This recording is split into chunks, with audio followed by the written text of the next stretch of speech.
2018년 7월 24일 오전 10시 30분경 페루 수도 리마의 한 병원 지하 1층과 2층에서 연이어 폭탄이 터지며 30여 명이 부상을 입었습니다. 환자 의료진들이 병원 밖으로 급히 대피하며 병원은 한순간에 아수라장으로 변했는데요. 그리고 얼마 지나지 않아 사제 폭탄을 제작해 폭탄 테러를 일으킨 용의자 클라우디아 베니테스 아기레와 레닌 베니테스 아기레 남매가 경찰에 체포됐습니다. 이 사람도 지금 폭탄 테러범인 거예요? 아니 사실 병원에는 중환자분들도 계시고 수술 중인 환자는 대피할 수가 없잖아요. 그렇죠. 하필 왜 병원에서 폭탄 테러를 저지른 건가요?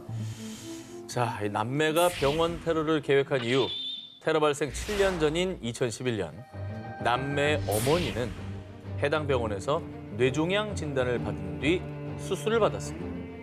병원 측에서는 분명 수술이 성공적이었다고 했지만요. 그러나 수술을 받고 얼마 지나지 않아 어머니가 세상을 떠나고 말았던 것입니다. 그러면 의료 사고라도 있었던 건가요? 아기레 남매 역시 병원 측의 의료 과실을 주장하며 병원을 상대로 소송을 제기했고요.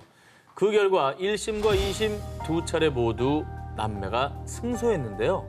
그런데 의료 과실은 전혀 없었습니다. 그러니 배상할 수 없습니다. 어머니를 잃은 걸로도 모자라 병원 측의 태도에 분노한 남매가 병원에 앙심을 품고 폭탄 테러를 계획했던 것이었죠. 어머니를 잃은 심정이나 병원에 대한 분노는 지금 얘기를 들으니까 굉장히 이해가 돼요. 굉장히. 이해되지. 근데 그게 병원이 잘못한 거지. 테러하는 날 거기에 또 환자들이 잘못한 건 아니잖아요. 그렇죠. 그 가족들은 무슨 죄예요? 그러니까 그 사람들한테 풀면 안 되는 건데 네.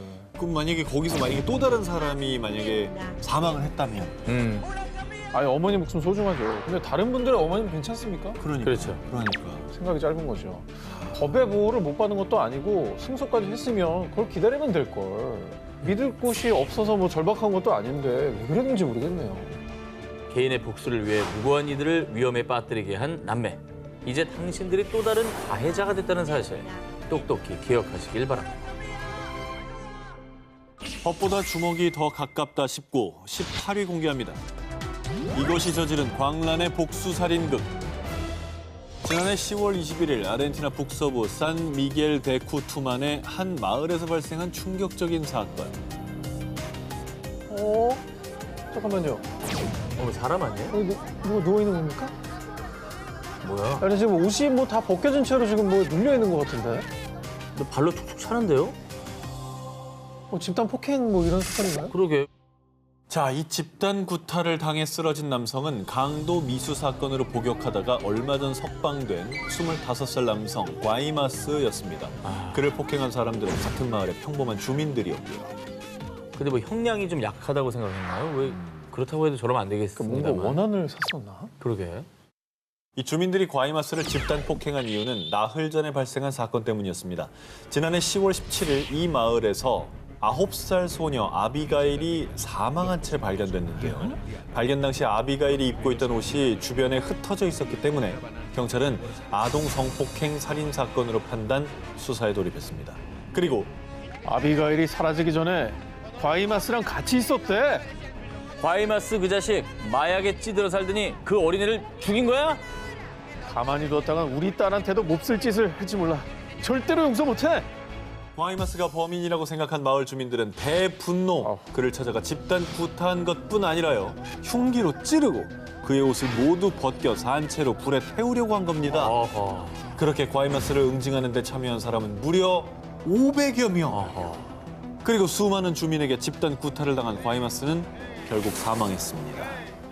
아니 뭐 원망스러운 마음은 알겠지만은 아직 뭐 밝혀진 게 없잖아요. 그렇죠. 범인이라는- 밝혀져도 저러면 안 되죠, 사실. 예. 법의 심판을 받게 만들어야지. 격분해서 그야말로 감정적으로 마을 사람들이 몰려가가지고 죽였다는 거는 대단히 잘못된 일인 것 같습니다. 또 다른 가해자가 되는 거고요, 그죠? 예. 경찰 조사 결과 과이마스가 소녀를 살해한 범인으로 밝혀졌지만요. 정말? 하지만 법의 심판을 받지 못하고 사망한 과이마스는 본인이 얼마나 큰 죄를 지었는지 또 피해자는 얼마나 고통스러웠을지 깨닫지 못했고요. 피해자와 유족들은 그에게 사과받을 기회조차 박탈당하고 말았습니다.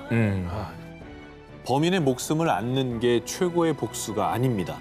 잔혹한 범죄자를 살해한 마을 주민들. 과연 범인이 죽었다고 해서 피해자가 만족할까요? 법보다 주먹이 더 가깝다 싶고 17일을 공개합니다. 2018년 4월 미국 미주리주. 강도가 우리 부모님을 총으로 쐈어요. 얼른 와주세요. 다급하게 경찰에 신고한 15세의 소녀 데저나 홈스. 신고를 받고 곧바로 출동한 경찰은 총에 살해된 데저나 부모님의 시신을 확인. 사람들은 한순간에 부모님을 잃은 데저나를 안타까워했었는데요. 그럼 대전아, 지금 이 시간부터 넌 살인 용의자야. 어머, 충격적이게도 데저나의 부모님을 살해한 건 딸 데저나였습니다. 야, 이건 또 무슨 일이야, 이건. 아니 자기가 아휴. 죽이고 자기가 신고한 거예요? 그렇죠. 아니, 어떤 일을 겪던 아이길래 부모님을 살해할 생각을 해요. 네. 그렇게. 데저나는 처음엔 강도의 침입을 받았다라고 했지만 사실은 부모님이 다투다가 아빠가 엄마를 쐈어요.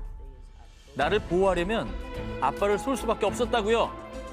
라며 추가 경찰 조사 과정에서 증언을 번복, 그리고 대전의 증언과 행동을 수상하게 여긴 경찰은 조사에 나섰는데요. 그런데 충격적이게도 대전아가 아이들이 부모를 죽이는 공포 영화를 검색한 흔적을 발견. 즉 공포 영화를 보며 치밀하게 살인을 계획하고 부모님을 살해하는 이 폐륜을 저지른 겁니다. 와, 자, 뿐만 아니라 총을 들고 아버지를 죽이겠다고 말하며 춤추는 영상까지 발견됐는데요. 계획 범죄네요. 예, 우발적이지 않았습니다. 어떻게 와, 부모님을 영화까지 봐가면서 저렇게 계획을 세워 죽일 수가 있죠? 이걸 어떻게 이해를 해야 돼, 이런 상황들을. 참. 근데 왜 그런 거예요, 왜? 자, 대전아가 이런 끔찍한 폐륜을 저지른 이유. 또 대전아한테 손찌검한 거예요? 그만 좀 하세요. 자꾸 이러시면 대전아, 우리가 데려갑니다. 내가 내 딸 때린 건데 네가 왜 참견이야? 대전아의 삼촌에 따르면 대전아는 어릴 때부터 아버지에게 학대를 당해온 피해자였습니다. 삼촌 부부가 대전을 위해 나서도 보고 경찰에 여러 번 신고까지 했지만 법의 도움을 받지 못했고요. 네가 감히 아빠를 경찰에 신고해?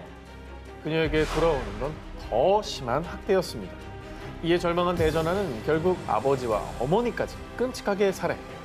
하지만 학대가 살인의 이유로 정당화될 수는 없는 법. 대전아는 결국 죄의 대가를 치르게 됐습니다. 아, 제 대가는 치러야겠지만 저 아이도 참 너무 불쌍하네요. 불쌍하지. 네, 너무 비극이다 정말. 아니, 우리나라도 아동학대가 진짜 큰 사회적 이슈로 부상을 하고 있는데 안타까운 일이고 심정적으로는 이해가 가요. 심정적으로는. 그렇죠. 근데 살인으로 복수하는 거는 자기 인생을 망친 거예요. 그렇죠. 근데 이것도 정말 다시 말하면 저 사건이 신고가 됐는데도 똑바로 해결하지 않은 저 사회 시스템의 문제인 거지. 저 경찰들이 결국은 저 불쌍한 애를 살인범으로 만든 거예요. 진작에 나서 줬어야 되는데. 그럼. 예. 법보다 주먹이 더 가깝다 싶고 16일 공개합니다. 지난해 7월 미국 펜실베니아주에 사는 16살 마디 히메에게 익명의 번호로 전송된 한 동영상. 해당 영상에는 히메와 친구들이 알몸의 상태로 술과 담배를 즐기는 모습이 담겨 있었습니다. 어머, 그게 몰래 촬영을 한 건가요? 그런데 말입니다. 히메와 친구들은 영상 속에 찍힌 문란한 행동을 한 적이 없었는데요. 뭐야? 조사를 해보니 해당 영상은 음란물에 치어리딩 팀 소속이었던 히메와 학생 2명의 얼굴을 합성한 딥페이크 영상이었습니다. 디지털 범죄가 무서운 게 순식간에 확 퍼지거든요. 맞아요. 이걸 뭐 몇 개 지운다가 될 문제가 아니에요. 그냥 퍼지고 나면 그냥 끝이기 때문에 16살밖에 안 된 학생들이 얼마나 또 놀라고 평생에 수치겠습니까? 아, 누가 이 짓을 한 거예요? 지난 3월 해당 영상을 제작하고 유포한 범인이 아동 사이버 범죄 혐의로 기소됐다는 소식이 전해졌습니다. 그런데 모두를 경악해 한 범인의 정체.